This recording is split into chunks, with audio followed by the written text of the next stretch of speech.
नमस्कार मेरे प्रिय भक्तजनों। आज हम एक ऐसी पवित्र कथा में गोता लगाएंगे जो केवल एक कहानी नहीं बल्कि हमारे जीवन का आधार है। ये कथा है उस दिव्य पौधे की जिसे हम माँ तुलसी कहते हैं, जो साक्षात देवी लक्ष्मी का स्वरूप है और भगवान विष्णु की परम प्रिय भक्त। आइए इस भक्तिमय यात्रा पर चलें और माँ तुलसी के चरणों में अपना शीश झुकाएं। बहुत समय पहले की बात है, जब पृथ्वी पर एक ऐसी स्त्री ने जन्म लिया जिसकी पवित्रता और निष्ठा की कोई सीमा न थी। उनका नाम था वृंदा। वे असुरों के राजा जलंधर की धर्मपत्नी थीं और उनकी भक्ति इतनी प्रबल थी कि स्वयं देवता भी उनके सामने नतमस्तक थे। वृंदा की पतिव्रता शक्ति इतनी अद्भुत थी कि उनके पति जलंधर को कोई पराजित नहीं कर सकता था। उनकी तपस्या और निष्ठा ने जलंधर को अजेय बना दिया था। इस शक्ति के कारण जलंधर ने तीनों लोकों में हाहाकार मचा रखा था और कोई भी उसे रोक पाने में सक्षम नहीं था। जलंधर के अत्याचारों से त्रस्त होकर सभी देवतागण भगवान विष्णु की शरण में पहुंचे। उन्होंने करुण स्वर में प्रार्थना की, हे प्रभु, जलंधर के अधर्म से तीनों लोग कांप रहे हैं। उसकी पत्नी वृंदा की पवित्रता के कारण वह अजेय है। कृपा करके इस संकट से हमें मुक्ति दिलाइए। भगवान विष्णु ने देवताओं की प्रार्थना सुनी और धर्म की रक्षा का संकल्प लिया। उन्होंने गहन चिंतन किया और एक ऐसी युक्ति सोची जिससे धर्म की स्थापना हो सके और अधर्म का नाश हो। यह एक कठिन निर्णय था, क्योंकि इसमें एक पतिव्रता की पवित्रता को भंग करना था। जब जलंधर युद्ध के मैदान में देवताओं से लोहा ले रहा था, तब भगवान विष्णु ने एक अद्भुत लीला रची। उन्होंने जलंधर का रूप धारण किया और वृंदा के समक्ष प्रकट हुए। वृंदा ने अपने पति को युद्ध से लौटा हुआ देखकर उन्हें प्रणाम किया। जैसे ही वृंदा ने अपने पति के रूप में भगवान विष्णु को स्पर्श किया, उनकी पतिव्रता का संकल्प टूट गया। उसी क्षण युद्ध भूमि में जलंधर का वध हो गया। वृंदा की पवित्रता ही उसकी ढाल थी और उसके भंग होते ही जलंधर का अंत निश्चित हो गया। जब वृंदा को इस छल का सत्य ज्ञात हुआ तो उनका हृदय टूट गया। उनकी आंखों से अश्रुधारा बह निकली और क्रोध से उनका शरीर कांप उठा। उन्होंने भगवान विष्णु को शाप दिया, हे प्रभु, आपने मेरी पवित्रता को भंग किया है। जिस प्रकार आपने मुझे पत्थर बनाया, उसी प्रकार आप भी पत्थर बन जाएंगे। भगवान विष्णु ने वृंदा के शाप को सहर्ष स्वीकार किया। उन्होंने धर्म की स्थापना के लिए यह सब किया था और वे जानते थे कि वृंदा का क्रोध भी न्याय संगत है। वृंदा के शाप के प्रभाव से भगवान विष्णु शालिग्राम शिला के रूप में प्रकट हुए। यह उनकी लीला का ही एक अद्भुत अंश था।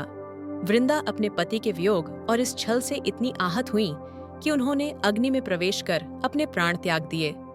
यह उनका परम त्याग था, जो उनकी निष्ठा और प्रेम को दर्शाता है। उनकी राख से एक अत्यंत पवित्र और दिव्य पौधा उत्पन्न हुआ। ये वही पौधा था जिसे आज हम तुलसी के नाम से जानते हैं। वृंदा का त्याग और उनकी पवित्रता इस पौधे के रूप में अमर हो गई। यह घटना हमें सिखाती है कि सच्चा प्रेम और निष्ठा कभी नष्ट नहीं होते, बल्कि एक नए दिव्य रूप में प्रकट होते हैं।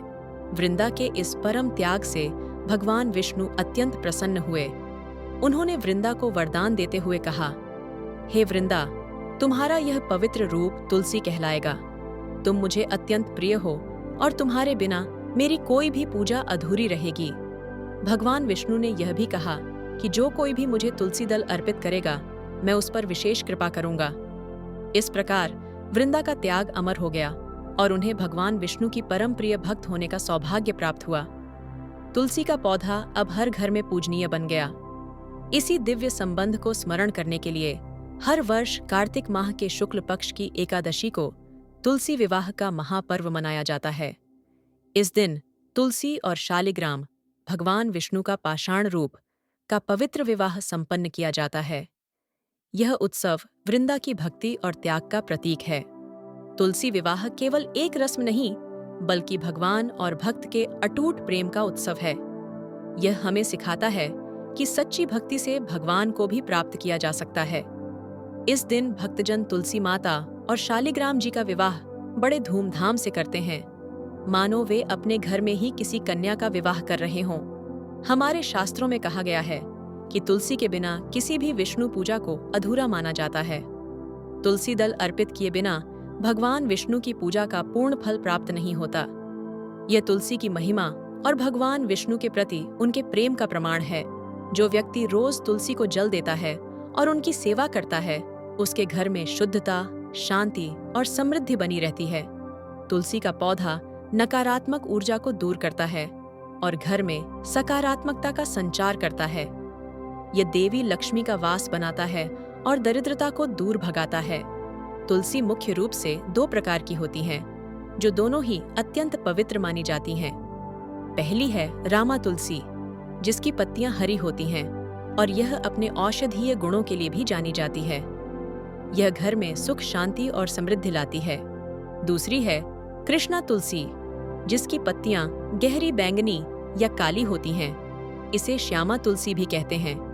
यह भगवान कृष्ण को अत्यंत प्रिय है और इसकी पूजा से विशेष फल प्राप्त होता है। दोनों ही रूप देवी लक्ष्मी के प्रतीक माने जाते हैं और इनकी सेवा से घर में बरकत आती है। माँ तुलसी की यह दिव्य कथा हमें अनेक महत्वपूर्ण शिक्षाएं देती है।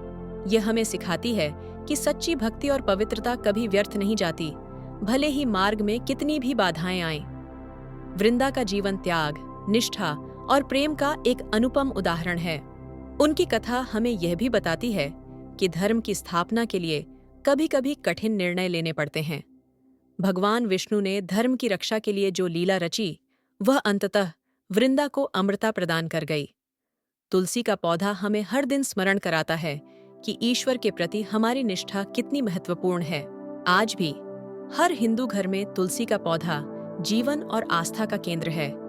यह केवल एक पौधा नहीं, बल्कि एक जीवित देवी है, जो हमारे घरों को अपनी पवित्रता से भर देती है।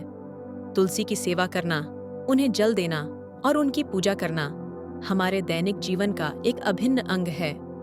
तुलसी हमें प्रकृति से जुड़ने और ईश्वर के प्रति अपनी श्रद्धा को बनाए रखने की प्रेरणा देती है। उनकी उपस्थिति मात्र से ही घर का वातावरण शुद्ध और पवित्र हो जाता है। आइए हम सब मिलकर माँ तुलसी की महिमा का गुणगान करें और उनके दिखाए भक्ति मार्ग पर चलें। माँ तुलसी की यह कथा हमें भक्ति, त्याग और पवित्रता के शाश्वत मूल्यों का स्मरण कराती है। यह हमें सिखाती है कि जीवन में कितनी भी कठिनाइयां आएं, यदि हमारी निष्ठा और प्रेम सच्चा है तो अंततः विजय हमारी ही होती है। तुलसी माता का आशीर्वाद हम सभी पर बना रहे। जय तुलसी माता की, जय श्री विष्णु।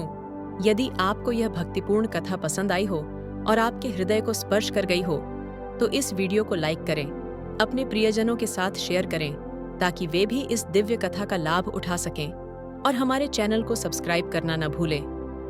आपके एक लाइक और शेयर से हमें ऐसी और भी भक्तिमय कथाएं लाने की प्रेरणा मिलती है। फिर मिलेंगे अगली पौराणिक कथा के साथ।